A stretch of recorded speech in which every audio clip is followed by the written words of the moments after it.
Hello everyone and welcome to the channel. In this video, I will show you exactly how to lock a Facebook account profile. Firstly, open up the Facebook application on your phone. When you get into your account, head to the menu icon from the bottom right. Then, scroll down in the menu and go to the Privacy Shortcuts option. Now, you can go into the App Language option. And after that, get back to Facebook and go into Settings and Privacy.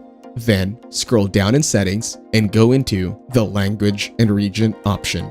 Now go back to Setting and tap on the Language option and choose a different language for your Facebook account. To get back to your Facebook account and go into your profile. Also, you can edit your profile and from here, tap on Lock Profile. Now tap on the Lock Your Profile option.